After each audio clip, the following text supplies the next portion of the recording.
Saudara, selamat datang di Liputan 6 Talks. Saya Reno Reksa. Undang-undang pemilu masuk dalam daftar prolegnas DPR RI tahun 2026 atau RUU ya lebih tepatnya ya. DPR menekankan yang dibahas hanyalah pemilu tanpa menyentuh terkait dengan pilkada. Nah, kita coba diskusikan hal tersebut dengan dosen hukum tata negara FHUI Titi Anggraini dan Direktur Eksekutif Carta Politika Yunarto Wijaya. Yang keduanya sudah tersambung lewat saluran Zoom, dan di studio SCTV Tower juga sudah ada Bang Andi Malarangeng, Ketua Dewan Pakar Partai Demokrat. Selamat siang Bang Andi. Selamat siang. Mbak Titi, Mas Toto. Selamat siang, Mas Bang Reno, Andi, Mbak Pak Titi. Andi, Mas Toto. Baik. Saya suka kalau diskusinya ramean begini. Banyak insight nanti yang akan muncul. Tapi saya ingin ke Mbak Titi terlebih dahulu. Sebelum kita masuk substansinya, Mbak Titi, saya ingin menyoroti begini. RUU Pemilu ini kan sebetulnya masuk dalam prioritas prolegnas 2025, tapi sampai berganti tahun ke 2026 kita tidak melihat ada naskah akademik, kita tidak melihat ada draft RUU Pemilu itu sendiri. Nah, sekarang 2026 masuk nih barang prolegnas 2026. Kira-kira seberapa optimis Anda RUU Pemilu ini benar-benar serius dibahas di tahun ini? Kalau dibahas, saya yakin pasti akan dibahas ya. Tapi pembahasan itu akan ada 2 fase. Pertama di internal DPR, karena ini adalah RUU usulan dari DPR. Jadi DPR melalui Komisi 2 harus mempersiapkan naskah akademik dan juga draft RUU-nya. Kemudian draft RUU itu akan disahkan di rapat paripurna DPR sebagai RUU resmi usulan dari DPR begitu. Yang ada sekarang ini kan baru prolegnasnya saja. Tapi barangnya itu sedang disiapkan oleh Komisi 2. Kalau barangnya sudah jadi, itu akan disahkan di rapat paripurna. Setelah itu akan dikirimkan kepada Presiden, dan Presiden akan mengirimkan yang namanya surpres atau surat Presiden. Surpres itu akan menunjuk kementerian mana yang akan mewakili pemerintah di dalam pembahasan bersama DPR. Karena pasal 20 ayat 2 Undang-Undang Dasar kita menyatakan setiap RUU itu dibahas bersama antara DPR dan pemerintah. Nah, ketika sudah ada kementerian yang ditunjuk, barulah pembahasan resmi antara pemerintah dan DPR itu berlangsung. Kalau dari sisi hitung-hitungan, kalau sekarang saja Komisi 2 masih mempersiapkan naskah akademik dan draft RUU, kira-kira paling cepat begitu ya, hebat-hebatnya pertengahan tahun draft RUU itu baru ada dan kemudian menjadi draft resmi dari DPR. Artinya pembahasan bersama pemerintah itu paling ambisius sekali itu baru bisa dimulai pertengahan tahun. Mas Reno bayangkan, ini isi RUU ini yang dibahas revisi itu banyak sekali, 573 pasal. Tentu tidak semuanya ya bisa jadi akan direvisi. Tapi dugaan saya karena RUU Pemilu ini sudah digunakan 2 kali pemilu dan juga ada banyak putusan Mahkamah Konstitusi yang mengubah atau merekonstruksi norma Undang-Undang Pemilu, bisa jadi nanti bukan lagi perubahan, tapi penggantian. Nah, saya sendiri menyayangkan pernyataan bahwa Undang-Undang Pilkada tidak menjadi bagian dari revisi Undang-Undang Pemilu. Sebab berdasarkan perkembangan, banyak sekali putusan Mahkamah Konstitusi yang sudah menyatakan pilkada itu adalah pemilu. Apalagi ada putusan tentang pemisahan pemilu serentak nasional dan pemilu serentak daerah.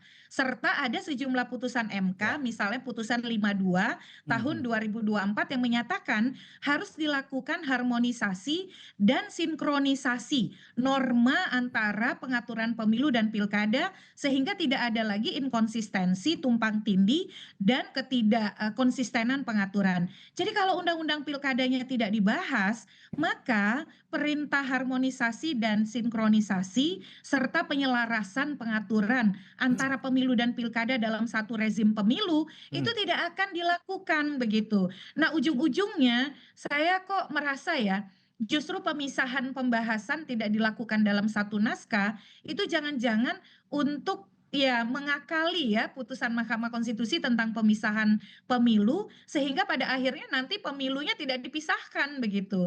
Karena seharusnya di 2029 kita memulai pemilu serentak nasional, memilih DPR, DPD Presiden, 2 tahun setelahnya memilih DPRD dan kepala daerah. Jadi kalau membahas pemilu DPRD seharusnya juga di dalamnya dibahas tentang pemilihan langsung kepala daerah, Mas Reno. Oke, jadi menurut Mbak Titi, ketika ada pemisahan itu tadi, RUU Pilkada tidak dibahas, hanya concern ke RUU Pemilu, Artinya apa yang mengindikasikan Anda meyakini bahwa ada kuat dugaan jangan-jangan 2029 nasional daerah tetap akan barengan nih? Iya, karena, konsekuensi dari pemilu serentak daerah, Hmm, DPRD dan, kepala daerah dipilih bersamaan, oke. itu kita harus mengkoherensikan aturan main atau manajemen kepemiluannya. Jadi Hmm, tidak mungkin yang dibahas itu hanya DPRD-nya saja, oke. karena pemilu serentak daerah itu akan berdampak pada contoh, bagaimana proses penghitungan suara di TPS, pemberian suara seperti apa, Mhm. penghitungan seperti apa, atau belum masuk ke sana, begini deh, soal desain surat suaranya bagaimana? Apakah mau dipisahkan tetap seperti model sebelumnya, jadi ada 4 surat suara, kalau di Mhm. Jakarta hanya ada 2 begitu ya untuk pemilu serentak daerah, atau seperti apa? Atau mau digabungkan? Kan ada gagasan untuk menyatukan antara surat suara DPRD dan surat suara kepala daerah. Lalu Oke. misalnya ada gagasan tentang penggunaan teknologi begitu ya. Hmm, Kalau kita menggunakan teknologi rekapitulasi suara, itu kan tidak hanya bisa diatur DPRD-nya saja, tapi juga harus dengan koheren kepala daerahnya. Belum lagi soal mengatur keserentakan antara pemilihan DPRD dan kepala daerah.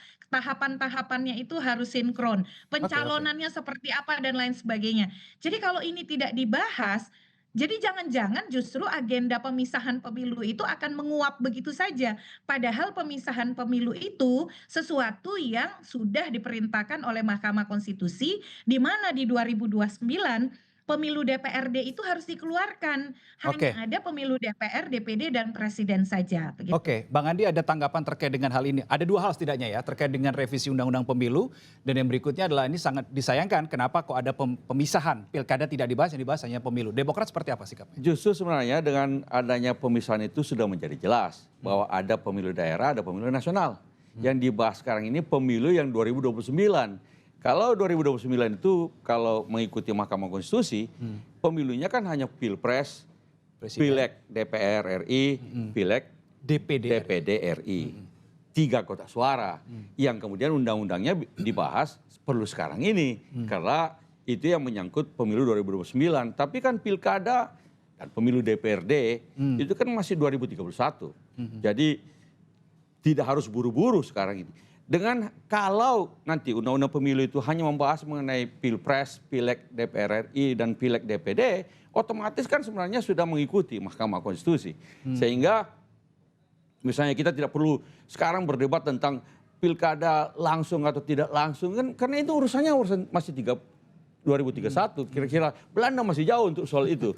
Yang perlu sekarang adalah pemilu nasional sesuai dengan putusan Mahkamah Konstitusi. Jadi tidak perlu terlalu dipersoalkan soal itu. Saya rasa apa yang dilakukan sekarang fokus pada pemilu nasional 2029 itu menjadi penting. Mudah-mudahan bisa segera kita dapatkan draftnya sehingga kita juga masing-masing partai bisa menyikapinya. Kalau sekarang kan kita belum tahu. Kan ada banyak agenda sebenarnya di dalam proses perumusan pemilu nasional itu.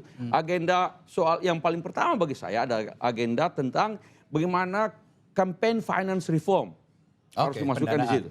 Jadi pendanaannya bagaimana sehingga meminimalkan terjadinya money politics. Ada beberapa ide-ide lain juga masuk, walaupun ini sebagai exercise, intellectual exercise misalnya tentang apakah model mixed system, memang ada soal tertutup terbuka, tapi ada juga model mixed system di mana ada secara nasional ada namanya distrik nasional di mana yang tertutup, tetapi kemudian ada yang selebihnya tetap proporsional terbuka. Itu juga salah satu sistem yang sedang dipertimbangkan. Ada mungkin juga ada agenda-agenda lain dari pemilihan baik itu pilpres maupun pemilihan legislatif nasional. Yang penting bagaimana menjadi lebih murah dengan cara pemakaian. Apakah pemakaian e-voting sudah bisa dimungkinkan pada saat itu nantinya? Mungkin perlu dibahas juga di dalam pengaturan undang-undang ini. Juga ada hal tentang bagaimana memastikan penegakan hukum di dalam berbagai macam aturan-aturan tersebut. Dalam konteks ini Bawaslu-nya dan segala macam. Nah, kalau itu mau dibicarakan di dalam undang-undang yang akan dibahas ini, fokus pada pemilu nasionalnya, tidak ada masalah. Nanti pada waktunya kita akan membahas tentang pemilu daerah, di mana di situ ada pilkada maupun pileg DPRD provinsi maupun DPRD kabupaten kota. Dari penjelasan Bang Andi ini saya menjadi teringat pertanyaan saya pertama tadi ke Mbak Titi. Apakah betul ketika RU Pemilu ini masuk dalam prioritas prolegnas 2025 kemudian tidak clear begitu, kita tidak terima naskah akademik, kemudian tadi jawaban Bang Andi adalah saya dengar cukup kompleks nih kelihatannya RUU Pemilu. Apakah karena itulah sebenarnya RUU Pemilu di 2025 dalam tanda kutip masih belum goal begitu? Enggak, ini kan masih Demokrat kan di dalam kita ya, dalam 2025 konteks, tapi kan masih dibahas mengenai draftingnya bagaimana. Oh. Ada misalnya ide tentang omnibus law undang-undang pemilu, tapi saya melihat terus terang ketika pembahasan mengenai omnibus law yang sebelum-sebelumnya itu ruwet dan segala macam, lebih baik kita fokuslah sesuai dengan Mahkamah Konstitusi. Ada pemilu nasional, ada pemilu daerah. Nah, 2029 pemilu nasional kita bahas undang-undangnya bagaimana. Begini pemilu daerah bagaimana juga kita bahas undang-undangnya. Tapi mungkin lebih belakangan karena kan masih 2031. Kalau kita pikir-pikir masih jauh ini sekarang ini. Mari kita fokus pada pemilu nasional dulu. Nah, kepada titik ini saya rasa kita tidak berbeda dengan Mbak Titi tadi. Yang penting bagi dia bagaimana Mahkamah Konstitusi, putusan Mahkamah Konstitusi tentang hal ini kan perlu diikuti. Juga untuk Pilpres ada juga misalnya tentang Mahkamah Konstitusi tentang Pilpres, tentang aturan tidak adanya lagi threshold 0%. Juga tidak ada lagi, dan ada beberapa ketentuan dalam putusan Mahkamah Konstitusi itu tentang mengenai pileg juga ada ketentuan tentang threshold batasan untuk pileg. Itu juga perlu dibahas, diperbaharui. Jadi ada beberapa hal yang perlu kita bicarakan. Lebih baik fokus pada pemilu nasional dulu. Sudah, jadi menurut saya ini sudah pas ini kita fokus pada pemilu nasional dulu. Oke, baik. Saya ingin minta perspektif dari Mas Toto. Tadi Mbak Titi kita sudah dengar, Bang Andi sudah barusan sudah menjelaskan. Kalau Mas Toto seperti apa terkait dengan mau dibahas RUU Pemilu tanpa membahas pilkada? Saya berharap saya bisa seoptimis Bang Andi ya, dan saya berharap bahwa pandangan dari teman-teman di Demokrat dalam konteks DPP seutuhnya sebagai sikap resmi partai dan koalisi Prabowo Gibran itu sama dengan Bang Andi.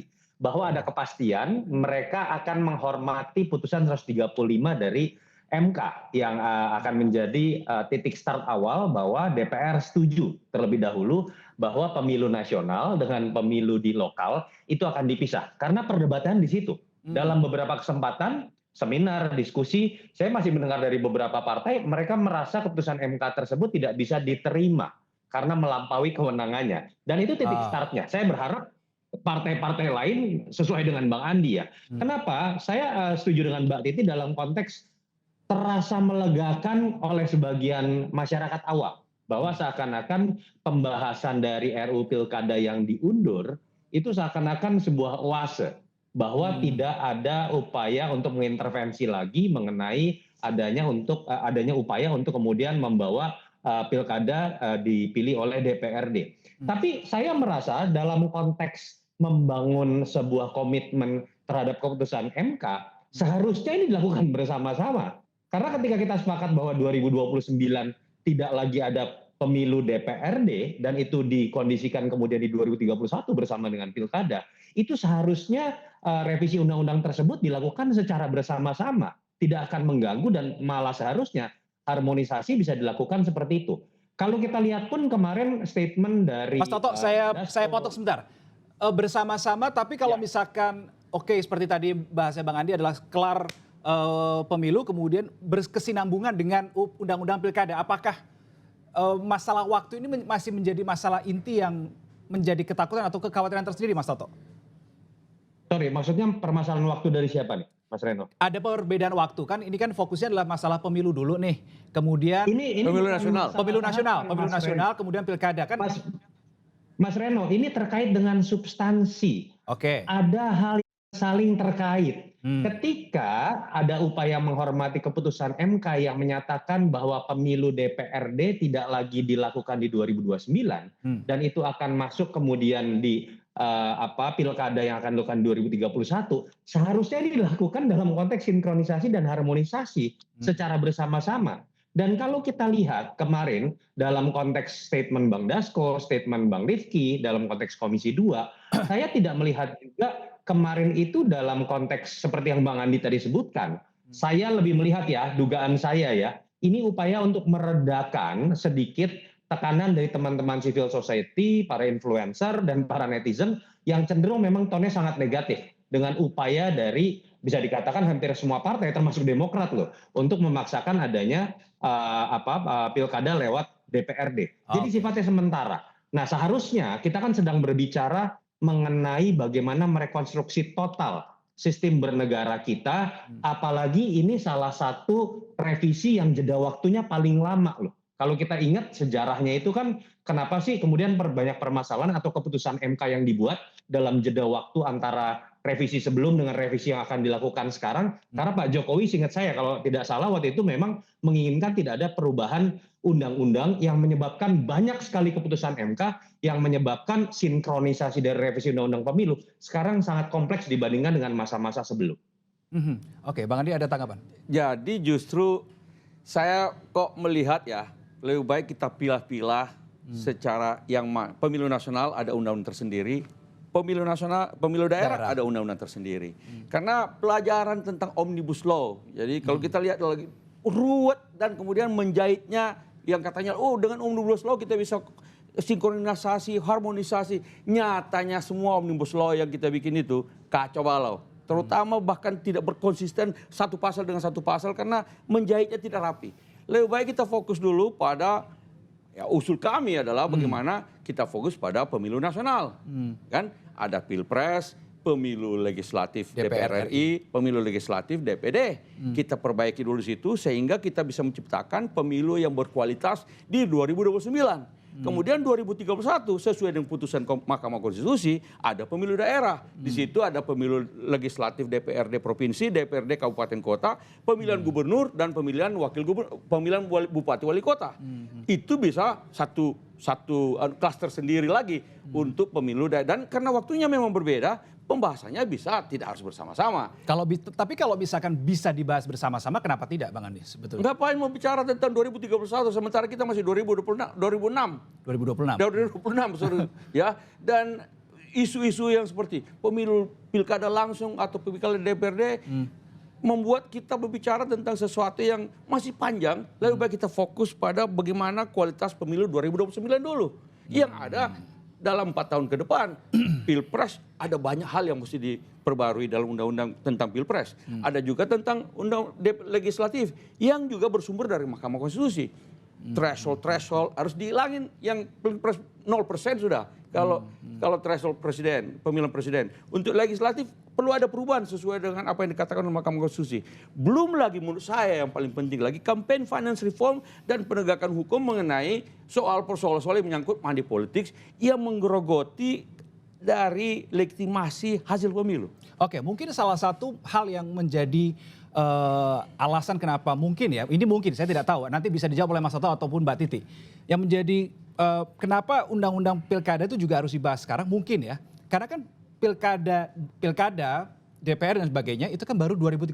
Tetapi kita tahu bahwa ada kepala daerah, ada anggota legislatif yang kelarnya itu sebelum 2031. Sehingga dibutuhkan bagaimana nih dalam tanda kutip bahasanya rekayasa konstitusi. That's why mungkin ini dianggap lebih rumit sehingga butuh waktu untuk dibahas dari sekarang. Loh justru sekarang ini kalau kita lihat selama ini undang-undangnya juga berbeda. Ya kan? Dan karena itu sekarang dengan putusan Mahkamah Konstitusi waktunya juga berbeda. Karena itu lebih baik kita fokus masing-masing. Tadi ada rejim pemilu nasional, ada rejim pemilu daerah. Dua klaster ini. Kalau kita fokus, mudah-mudahan nantinya dalam undang-undang ini nanti kita fokus dengan itu saja. Ini sehingga kita juga tidak terlalu repot. Cuma 3 kotak suara dalam pemilu nasional 2029. Mestinya bisa kita bikin lebih simpel, bisa lebih murah, bisa lebih baik kualitasnya. Baru setelah itu kita fokus pada bagaimana menciptakan situasi yang sama pada pemilu daerah yang menyangkut pilkada maupun pileg DPRD. Itu kira-kira bagusnya begitu. Oke, baik. Saya ingin kembali ke Mbak Titi. Sebelum saya mengasih pertanyaan Mbak Titi, saya ingin memberikan kesempatan pada Mbak Titi untuk merespon tadi apa yang sudah disampaikan Bang Andi. Mungkin tipis saja sebelum saya menuju ke pertanyaan berikutnya untuk Mbak Titi. Silakan. Ya, jadi kalau Undang-Undang Ciptaker itu dia kan mengubah 79 undang-undang. Jadi tidak sama dengan yang ditawarkan oleh kelompok masyarakat sipil, yaitu kodifikasi pengaturan pemilu. Karena di dalam prinsip hukum pemilu itu harus ada koherensi dan konsistensi pengaturan antara pemilu nasional dan subnasional. Saat ini Undang-Undang Nomor 7 Tahun 2017 itu mengatur 3 materi muatan, yaitu pemilu legislatif, di dalamnya ada DPR, DPD, DPRD, lalu pemilu presiden, dan yang terakhir penyelenggara pemilu. Oke. Karena pilkada adalah pemilu, maka kan penyelenggara pemilunya sama tuh antara pemilu serentak nasional, pemilu serentak daerah. Itulah urgensi mengapa harus ada konsistensi pengaturan di dalam satu naskah undang-undang. Dia tidak serumit Undang-Undang Cipta Kerja. Oke. Yang kedua adalah kenapa sih komitmen pilkada langsung itu harus ditunda? Kenapa harus menunggu nanti-nanti? Kan pemilu serentak nasional, pemilu serentak daerah, itu rezim pilkadanya ya langsung. Kenapa harus kita menunda perdebatan? Kan sudah kristal clear. Kenapa tidak didebatkan sekarang? Sehingga koherensi norma antara pemilu nasional dan pemilu daerah itu langsung bisa kita wujudkan. Bahkan ada satu standar hukum pemilu bahwa pengaturan pemilu di nasional itu mestinya konsisten. Jadi kan kita mengatur bagaimana rezim pemilu eksekutif nasional dan eksekutif daerah. Kenapa yang daerahnya mesti dibahas nanti? Padahal yang kita inginkan adalah konsistensi dan harmonisasi norma. Dan saya khawatirnya begini gitu ya, ditunda pembahasan itu justru untuk membangun narasi lagi soal pilkada tidak langsung, menawar lagi putusan Mahkamah Konstitusi. Justru penundaan itu menunjukkan ketidaksolidan, ketidaksungguhan pada pelaksanaan putusan MK yang sudah terang benderang bahwa pilkada adalah langsung, gitu Mas Reno. Oke, berangkat ini kalau kita ngomong soal pemisahan pembahasan pemilu nasional dan pemilu daerah kelihatannya setengah jam, 1 jam nggak kelar-kelar ini. Kita akan berkutik di situ terus. Tapi saya mencoba untuk bergerak ke permasalahan berikutnya atau materi berikutnya Mbak Titi terkait dengan putusan atau revisi undang-undang pemilu ini. Pertanyaan saya begini, nantinya kalau memang revisi atau undang-undang pemilu ini berjalan begitu di tahun 2026 ini, kira-kira yang akan perbedaan yang paling mencolok pemilu 2024 dan 2029 itu apa kalau direvisi? Ya, yang pertama dari sisi model pemilihannya ya serentak yang hanya akan memilih 3 posisi saja. Yang kedua, mudah-mudahan kita bisa punya banyak alternatif pilihan pasangan calon presiden, wakil presiden. Karena ambang batas pencalonan presiden atau nomination threshold untuk pilpres itu dihapuskan oleh Mahkamah Konstitusi. Sebenarnya Mahkamah Konstitusi bukan hanya menghapus ambang batas pencalonan presiden, tetapi Mahkamah Konstitusi juga menyatakan tidak boleh ada dominasi politik yang membatasi pilihan warga hanya ada 2 apalagi calon tunggal. Jadi betul-betul pembentuk undang-undang ini harus mencari bagaimana rekayasa elektoral, rekayasa konstitusional sehingga penghapusan itu tidak diikuti oleh upaya satu membuat misalnya verifikasi partai politik menjadi peserta pemilu makin berat, makin susah dengan tujuan untuk menghambat alternatif pencalonan. Yang kedua, bagaimana menemukan formula supaya tidak ada dominasi politik. Jadi MK itu sudah mengatakan di dalam putusan nomor 62 tahun 2024 tidak boleh ada dominasi kekuatan politik yang menghambat keragaman pilihan politik. Bahkan hanya 2 pasangan calon itu dianggap kurang sejalan dengan kedaulatan rakyat. Apalagi kalau calon tunggal begitu. Nah yang berikut tadi soal pilihan sistem pemilu. Sebenarnya rambu-rambu dari putusan MK nomor 114 tahun 2022 itu sudah banyak sekali. Misalnya penerapan syarat kader bahwa kalau mau jadi anggota DPR setidaknya pernah menjadi kader paling tidak 3 tahun, DPRD 2 tahun. Bahkan untuk menjaga soliditas di dalam pencalonan, kalau partai ketahuan membiarkan calegnya melakukan politik uang kalau kata MK, ya harusnya kita harus berani tuh mendiskualifikasi partai tersebut di dapil di mana kadernya terbukti melakukan politik uang. Bahkan sampai bicara pembubaran partai karena melanggar atau melakukan tindak pidana ketika terjadi pembiaran. Itu ada semua di putusan MK. Termasuk juga tadi ya peluang soal penggunaan teknologi. Nah ini Bang Andi nih ya, kita punya semangat yang sama ngomongin soal akuntabilitas dana politik, dana kampanye sejak tahun 99, tapi kita seperti jalan di tempat begitu. Kita semua tahu solusinya, tapi pembentuk undang-undang tidak pernah merealisasikan itu dalam aturan main. Indikasi Makanya jalan di tempat itu apa Mbak Titi? Iya, contohnya begini, soal ada norma kewajiban pelaporan dana kampanye. Hmm. Tapi norma itu tidak diikuti oleh sanksi yang tegas terhadap Oh. partai yang tidak melaporkan dengan sebenarnya. Apalagi kalau bicara soal misalnya spending cap gitu ya, atau Hmm. pembatasan belanja kampanye. Sampai hari ini tuh tidak pernah ada. Sudahlah tidak ada pembatasan belanja kampanye, transparansinya juga tidak maksimal. Apalagi peredaran uang-uang ilegal tuh. Ada rekening khusus dana kampanye, tapi rekening gelapnya jauh lebih berperan daripada rekening yang resminya. Nah, itu kan memerlukan itikat yang betul-betul sungguh-sungguh ya. Bagaimana kita mampu mengoptimalkan misalnya PPATK Oke, untuk baik. menelusuri aliran dana sehingga dana-dana ilegal itu bisa ditelusuri dan kemudian diberikan sanksi yang jelas. Sampai hari ini tuh undang-undang pemilu kita minim sekali tuh soal hal-hal yang begituan, Mas Reno. Oke, saya ke Mas Toto. Tadi dibahas sudah Ya. disebut dimention oleh Mbak Titi presidential threshold, Bang Andi tadi juga sudah menyebut penghapusan ambang batas. Pertanyaan saya begini, Mas Toto, saya membayangkan ketika Ya. semua partai bisa menyodorkan kandidat untuk maju di Pilpres. Saya ngebayang kalau semua kandidat Pilpres ini atau semua parpol mengajukan atau menyodorkan nama, rame juga surat suara kita nantinya ya.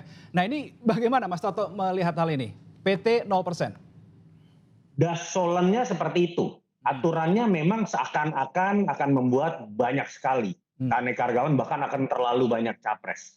Faktanya DASE ini nggak akan seperti itu, Mas Reno, karena ada faktor yang namanya realistis atau tidak terhadap elektabilitas dari ketumnya. Belum lagi ketika berbicara bargaining position yang akan berbeda ketika incumbent masih bisa maju kembali.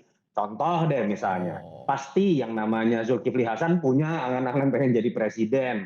Mungkin juga Pak Bahlil, mungkin juga Pak Ahy. Tapi dalam kapasitas menjadi anggota dari pemerintahan Prabowo Gibran, yang Prabowo-nya secara undang-undang masih bisa maju kembali, tentu saja hal-hal seperti itu akan ada sebuah bargaining position tersendiri. Tetapi setiap partai saya yakin akan memiliki keinginan supaya ruang itu sebenarnya dibuka. Saya yakin nih Demokrat dalam hati senang sebetulnya ketika berbicara PT 0%. Karena dalam kondisi tertentu bukan tidak mungkin Mas Ahaye lebih punya kemungkinan maju dibanding tetap dengan prasyarat 25%.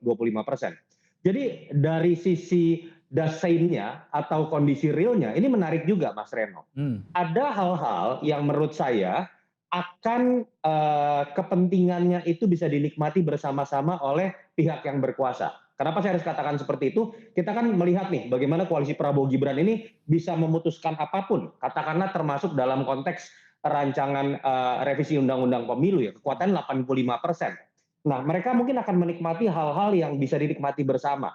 Yang civil society atau pengamat dari luar seperti saya harus jaga nih, karena biasanya ketika mereka bisa nikmati bersama, malah aturan mainnya nggak dibuat. Itu hal-hal yang Mbak Titi tadi sebutkan tuh, baik mengenai rekrutmen penyelenggara pemilu, baik mengenai misalnya pelaporan keuangan, dana kampanye, dan lain-lain gitu ya. Tapi ada hal-hal yang nanti kita bisa nikmati karena sebenarnya di panggung belakang mereka ada kepentingan yang berbeda. Nah itu ketika berbicara mengenai threshold, baik itu presidensial, baik itu parliamentary threshold, dan menurut saya jangan sampai paling penting ya, kita terpaksa menikmati revisi Undang-Undang Pemilu itu di injury time. Karena pada akhirnya kita akan melihat hasil yang sangat minimalis. Dan saya berharap sekali DPR ini bisa menyelesaikan draft dengan sangat cepat. Karena di awal-awal perseteruan di DPR yang namanya balik dengan Komisi 2 itu saja terjadi rebutan untuk kemudian menganggap dirinya menjadi inisiator dari yang namanya revisi Undang-Undang Pemilu. Sehingga kemudian kita punya waktu lebih banyak untuk mengawasi dan hal-hal yang absolut yang tadi saya katakan harus diawasi dari luar, itu bisa kita awasi bersama. Oke, saya sebenarnya masih ada satu pertanyaan lagi ke Mas Toto. Masih soal terkait dengan PT 0% ini, tapi karena Mas Toto tadi nyebut Demokrat bisa jadi senang karena bisa majukan Mas Ahy, saya kepo dulu nih. Demokrat senang nggak sih PT 0%? Karena bisa majuin. Ini ada sebuah hal yang baru kan dengan 0% itu, dan bagi saya ini sesuatu yang segar dalam arti kemungkinan terjadi alternatif calon-calon kepemimpinan. Tetapi saya rasa nggak akan sebanyak misalnya karena ada 16 partai lalu masing-masing partai berhak lalu 16 calon nggak mangkal begitu. Kita lihat aja 2004. 2004 itu kita apa? 16 atau 18 partai politik peserta pemilu. Tapi yang maju kan cuma 5 pasang. Dan 5 pasang nggak ada masalah waktu itu. Aman, damai, dan hasilnya legitimate. Dan waktu itu Pak SBY menang sebagai presiden dipilih langsung oleh rakyat yang pertama kali. Nah, perkiraan saya mungkin 5 sampai 10 barangkali. Karena 5 kan sampai pasti 10 apa nih? pasang calon. Oh, Kalau kenapa begini? Masing-masing walaupun ada ketua umum partai kan tapi harus ukur-ukur diri juga. Kira-kira ya Mas Toto harus ada ukur-ukur diri Mas Toto ukur-ukur diri semuanya pasti. Punya elektabilitas apa tadi. tidak? Kan begitu. Kalau tidak punya elektabilitas, mungkin nomor 2 saja. Kan begitu. Semua partai begitu Iya, pas. iya, Dan iya. mungkin juga pikir-pikir sedang, kalau begitu kita ikut yang kira-kira bisa menang aja. Nah, jadi belum tahu kita, pertama peserta pemilunya berapa banyak, yang kemudian calon-calon potensial untuk menjadi calon presiden. Sehingga mungkin sekali lagi, mungkin belajar 2004, 5 pasang, mungkin 5 pasang, tapi rasanya nggak lebih dari 10 pasang. Oh, oke. Kalau gitu Ini Mas Reno. Gimana Mas tambahan Toto? dikit ya. Menurut saya sebenarnya menarik ya. Gini, kalau yang namanya partai-partai yang ada dalam satu barisan koalisi, lalu kemudian dalam konteks revisi undang-undang pemilu, itu kemudian bersekongkol, itu menurut saya malah berbahaya. bersekongkol Kita untuk harus apa maksudnya? bersekongkol untuk sepakat mengenai pasal-pasal yang bisa menguntungkan mereka bersama. Oh. Menurut saya malah kita harusnya bisa menikmati nih pertarungan kepentingan di antara mereka yang bisa berbeda. Contoh ya Mas Reno ya. Saya lihat misalnya dalam konteks kepentingan terkait dengan pemisahan pemilu nasional dengan pemilu lokal. Kalau kita buat sebuah simulasi dalam konteks misalnya kita menganalogikan suara yang diperoleh di 2024 dengan karakteristiknya dalam konteks indeks deviasi ya. Indeks deviasi ini terkait dengan yang namanya nationalization party atau kemerataan suara atau split ticket. Yang namanya Demokrat, PAN, dan PKS itu kepentingannya akan berbeda loh dengan Nasdem dan Golkar. Nasdem dan Golkar dalam simulasi seperti itu akan dirugikan oleh yang namanya pemisahan pemilu nasional dengan lokal. Demokrat, PAN, dan PKS dalam simulasi itu malah diuntungkan. Dan apakah kemudian artinya ini satu hal yang tidak bagus? Mungkin tidak bagus buat koalisi Prabowo Gibran. Tapi saya malah berharap di situ ada kejujuran untuk bertarung dengan kepentingan masing-masing, sehingga kemudian di situ masyarakat bisa melihat sebuah pendidikan politik. Dan yang paling penting adalah menurut saya di luar kepentingan itu, kita akan melihat nih, bagaimana pendidikan politik dari DPR, mereka memberikan contoh yang baik ya, bahwa mereka menghormati lembaga yang dibentuk oleh DPR bernama MK yang memang sudah diberikan kewenangan satu-satunya untuk menguji hal-hal seperti ini. Oke, baik. Saya kembali ke Mbak Titi lagi deh. Mungkin ingin menanggapi tadi diskusi hangat antara Mas Toto dan Bang Andi, saling balas diskusinya. Ya, ini berdasarkan perkembangan terakhir dari sejumlah pernyataan anggota DPR kan di Komisi 2, mereka mulai dengan antisipasi karena setiap partai politik peserta pemilu bisa mencalonkan presiden wakil presiden, maka ada semangat memperketat persyaratan untuk menjadi partai politik peserta pemilu.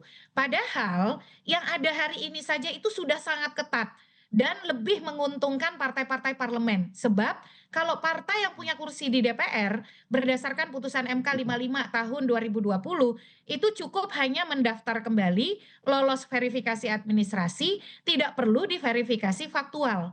Sementara partai non DPR termasuk P3 ya yang kemarin keluar dari klasemen dan juga partai-partai baru itu harus melalui 3 langkah, mendaftar, verifikasi administrasi lagi, dan verifikasi faktual. Jadi kalau mau diperberat, mau perberatan macam apa lagi? Karena syarat yang ada sekarang saja, salah satu syarat paling mahal, paling berat, paling kompleks di dunia begitu.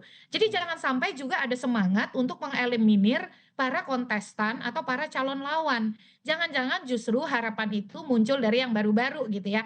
Selain juga mungkin muncul dari Partai Demokrat dengan Mas AHY-nya tadi seperti disebut oleh Mas Toto. Jadi semangat itu juga harus dijaga. Jangan dengan semangat untuk mengeliminir sejak awal. Nah yang kedua saya kira memang situasinya pragmatisme di dalam pembentukan undang-undang pemilu itu tinggi sekali. Belajar dari tahun 2021. Karena DPR gagal mencapai konsensus, soal apa yang mereka gagal? Satu, soal ambang batas parlemen. Ada yang ingin mempertahankan 4%, ada yang ingin 7%, ada yang ingin 10%. Padahal sesuai putusan MK nomor 116 tahun 2023, DPR itu harus menghitung ulang atau merekonstruksi besaran ambang batas parlemen supaya tidak banyak suara sah pemilih yang terbuang dan proporsionalitas hasil pemilu tetap terjaga. Dan ini harus dilakukan secara argumentatif, ilmiah, dan rasional. Nah, masalahnya DPR ini mereka juga berkepentingan partai-partai yang ada di parlemen. Jangan sampai misalnya karena kepentingan pragmatis mereka, angka yang dihasilkan untuk ambang batas parlemen justru angka yang disiasati untuk menghambat lawan politik baru begitu. Termasuk juga soal gini Mas Reno. Apa itu? Ini kan baru mau dibahas nih calon draft RUU-nya. Mm-mm. Padahal anggota KPU RI, Bawaslu RI, DKPP itu berakhir masa jabatannya di April 2027.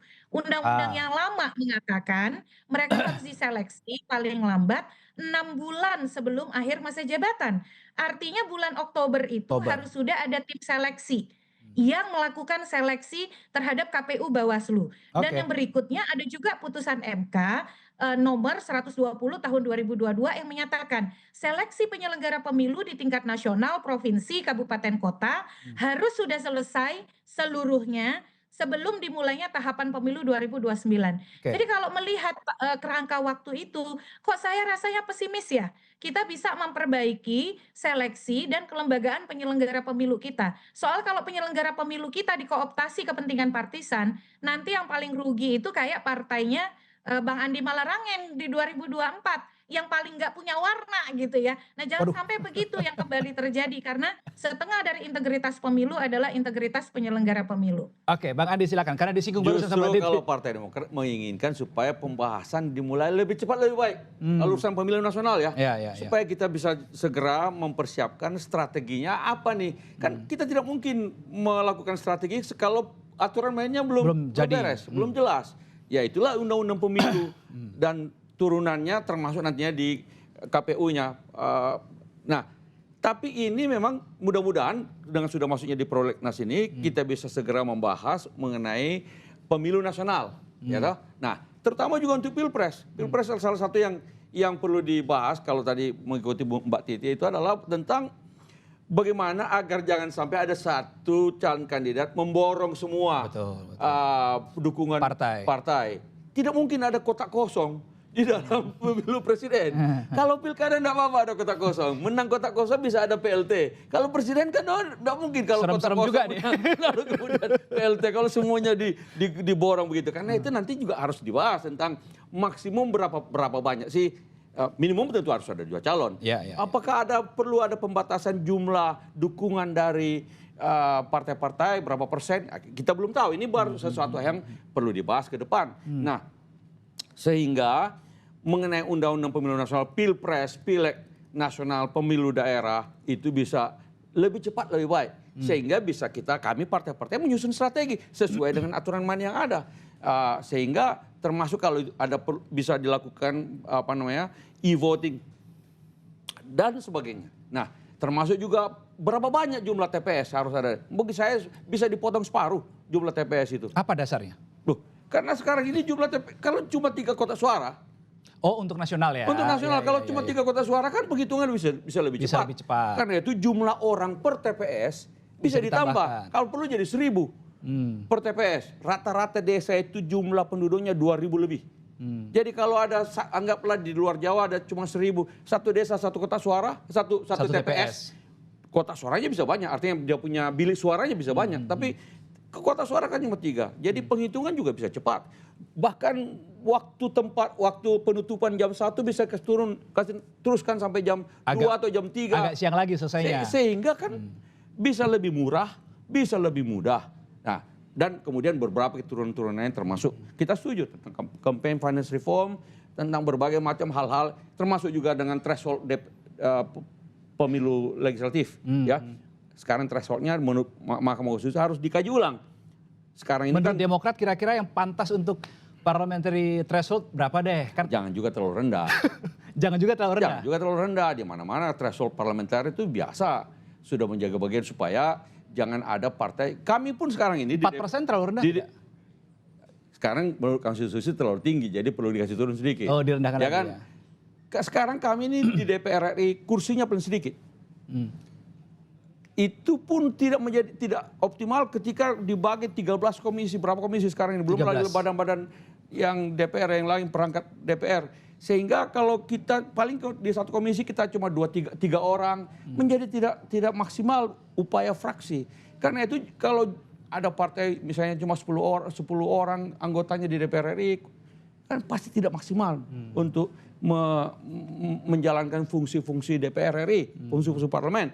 Karena itu memang perlu ada threshold di parlemen. Tapi kalau di presiden nggak perlu ada threshold. Oke, baik. Mas Toto, saya tertarik ini menggelitik tadi statementnya Bang Andi.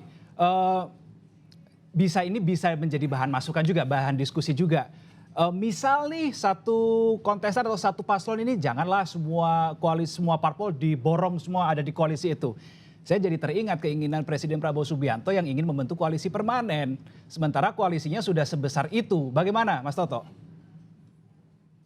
Iya, ini enaknya ngobrol sama Bang Andi ya, walaupun beliau adalah orang partai, tapi saya percaya latar belakang beliau sebagai akademisi, ini senior saya dengan Mbak Titi gitu ya, harusnya Bang Andi juga berbicara dalam konteks kan revisi Undang-Undang Pemilu ini harus masuk ke dalam penguatan sistem presidensialisme sebagaimana mestinya.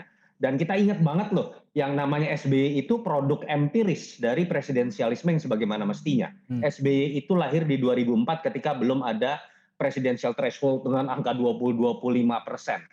SBY juga yang bisa membuktikan bahwa dengan koalisi kecil bisa menang, tanda kutip. Dan SBY membuat keputusan Perpu nomor 1 tahun 2014 yang menggagalkan logika parlementer yang sayangnya tidak diikuti nih oleh teman-teman Demokrat dalam sikapnya mengenai pilkada. Jadi saya berharap pertama ya Bang Andi, moga-moga Demokrat menjadi oase nih dalam koalisi Prabowo Gibran yang kita tahu kekuatan matematika politiknya bisa mengambil keputusan apapun tanpa mendengar suara dari pihak luar karena udah pasti menang kalau di DPR. Itu yang pertama gitu. Yang kedua menyangkut pertanyaan Mas Reno, sebetulnya keputusan MK itu sudah mengisyaratkan bahwa dengan keputusan penghapusan PT di sisi lain juga ada keputusan yang kemudian memang harus diteruskan melalui rekayasa konstitusional yang tugasnya itu harus diselesaikan oleh anggota DPR untuk kemudian membuat batasan sehingga kemudian tidak dimungkinkan adanya calon presiden tunggal yang tadi Bang Andi sudah sebutkan sedikit. Bahaya sekali secara tata negara dan konstitusi ini kalau kemudian sampai ada calon presiden tunggal.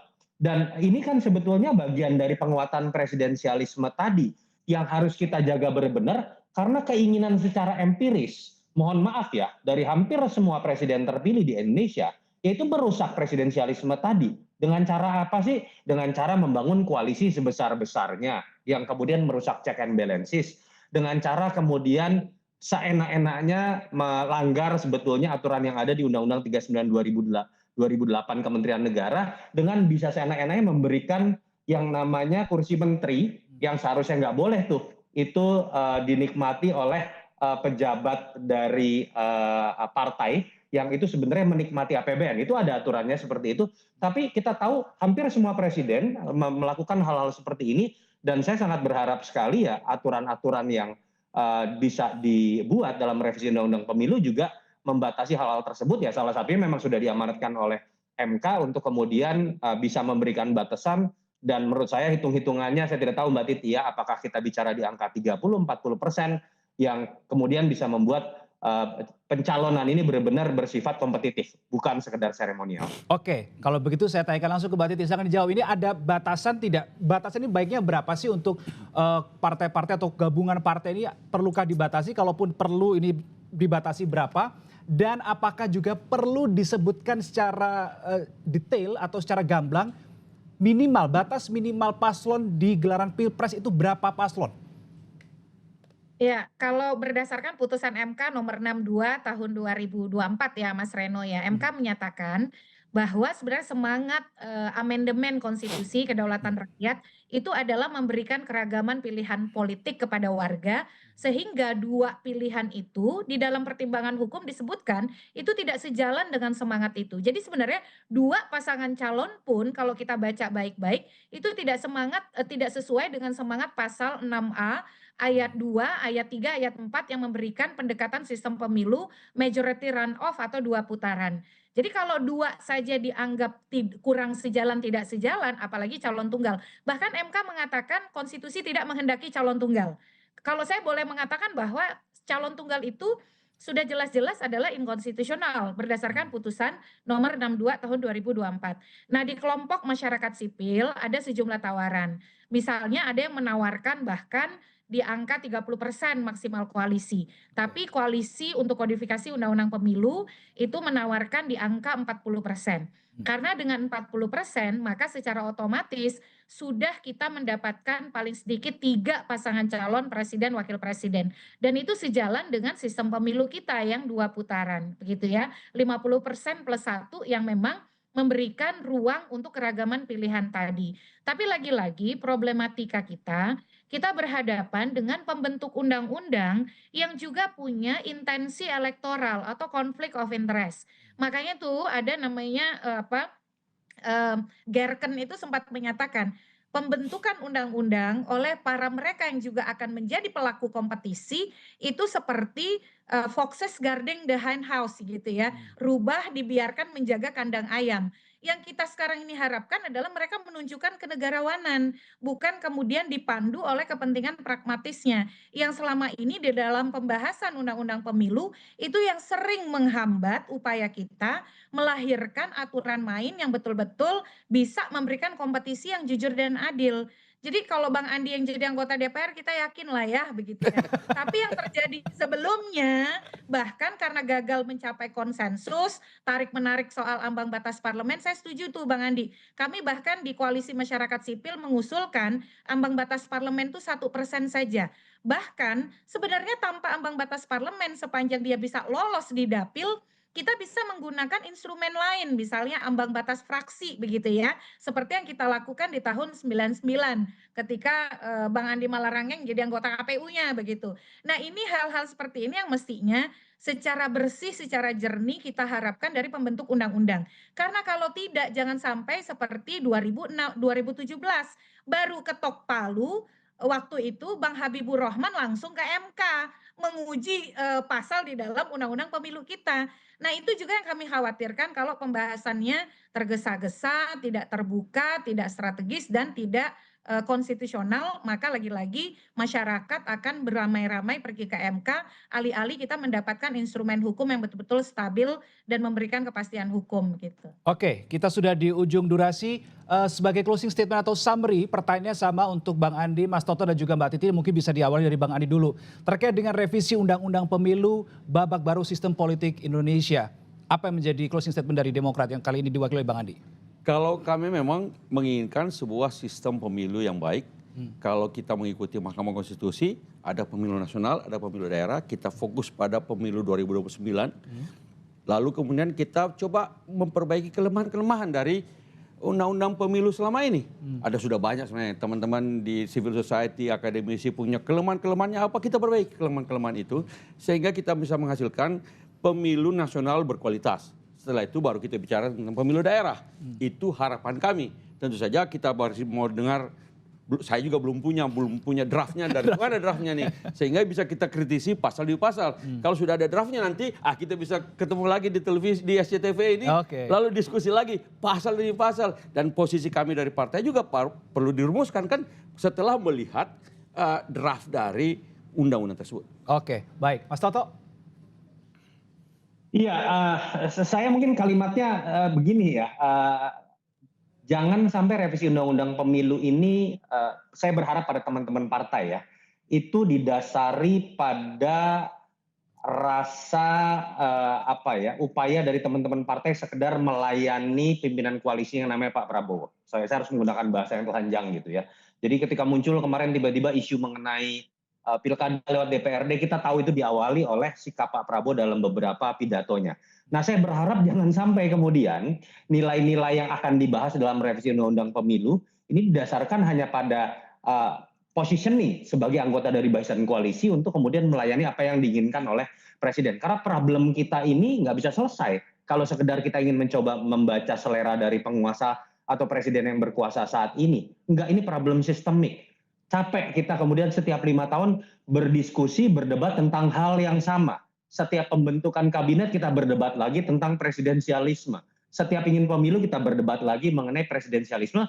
Bahkan isu mengenai pemilihan lewat DPRD dalam pilkada. Mohon maaf ya, dalam beberapa belas tahun terakhir ini paling step back. Kembali ke masa Orba. Bahasan yang seharusnya sudah tidak kita bicarakan lagi. Jadi yang pertama, yuk betul-betul partai-partai silahkan Anda nikmati negosiasi mengenai menteri, jatah-jatah dan lain-lain, tapi jangan korbankan pasal-pasal yang ada dalam konteks mengenai bagaimana kita bernegara dengan lebih baik. Dan yang kedua, saya sepakat dan saya meyakini kok teman-teman partai juga ketika ingin berbicara mengenai hal-hal yang selama ini dianggap memberatkan kan selama ini teriak nih, biaya politik mahal, pemilihnya suka uang dan lain-lain. Ayo kita benahi penyelenggara pemilunya, kita rekrut dengan benar. Ketika berbicara mengenai politik ya kita bikin aturan yang memang bisa kemudian memberikan sanksi yang tegas, tidak seperti yang terjadi selama ini, sehingga kemudian para penyedia supply yang namanya money politik, kampanye-kampanye tidak sehat, yang aktornya adalah partai-partai dan anggota partai juga, itu tidak akan memberikan supply-nya dan demand juga otomatis tidak akan tersedia dari para pemilih. Kalau kesepakatan itu ada dalam bentuk komitmen, saya pikir kita akan bisa melihat sesuatu yang lebih baik dibandingkan dengan revisi undang-undang pemilu sebelum. Mbak Titi, terakhir silakan. Ya, kalau kami harapannya pertama tentu saja laksanakan semua putusan Mahkamah Konstitusi yang telah mengubah, merekonstruksi, atau membatalkan norma-norma di dalam Undang-Undang Pemilu kita secara konsisten. Jangan tebang pilih, menguntungkan diambil, yang tidak menguntungkan dikesampingkan. Karena pertaruhannya adalah konstitusionalitas pemilu 2029 dan juga pemilu 2031. Yang kedua, materi-materi evaluasi dari penyelenggaraan pemilu serentak 2019, 2024 itu harus menjadi basis di dalam penataan norma. Sebenarnya kita sudah punya semua tadi seperti yang disampaikan. BPHN sudah melakukan evaluasi, BRIN sudah melakukan evaluasi, kampus-kampus sudah, masyarakat sipil, partai politik, tetapi yang tidak ada itu adalah realisasi menghasilkan norma yang betul-betul dibutuhkan. Karena tadi pragmatisme, benturan kepentingan, atau konflik of interest terlalu mendominasi. Dan yang terakhir, prosesnya memang harus cepat, tetapi tidak mengabaikan deliberasi dan partisipasi masyarakat. Jadi lakukan secara terbuka, jangan lagi ada pembahasan di belakang pintu. Karena kalau itu dilakukan, maka pertaruhannya juga akan sangat besar terhadap kepercayaan publik. Dan kita harus ngawal bareng nih Mas Reno, kita akan rally panjang. Pengalaman kami sejak tahun 99 ya, hampir tidak pernah ada pembahasan RUU Pemilu tanpa voting. Artinya sulit sekali untuk mencapai kesepahaman di antara partai-partai di parlemen, tetapi apapun itu mestinya aturan hukum pemilu yang demokratislah yang menjadi komitmen kita semua. Kalau monitoring secara real tadi Bang Andi siap tadi kalau draftnya, selama draftnya sudah ada ya Bang? Kalau draft sudah ada kan enak kita bisa berdiskusi mengenai baik itu sistemnya maupun pernik aturan mainnya dan segala macam. Pasti siap datang lagi berarti ya? Siap. Oke, baik. Mbak Titi, Mas Toto, Bang Andi, thank you so much sudah diskusi di kesempatan kali ini. Kita sambung lagi di lain waktu dan saudara. Itu tadi diskusi kita terkait dengan revisi Undang-Undang Pemilu yang masuk prolegnas 2026 DPR RI. Kita akan kawal bersama dan kita nantikan apakah betul ini akan diketok palu tahun ini atau kapan. Kita nantikan bersama. Sampai jumpa di lain waktu. Salam BCTV.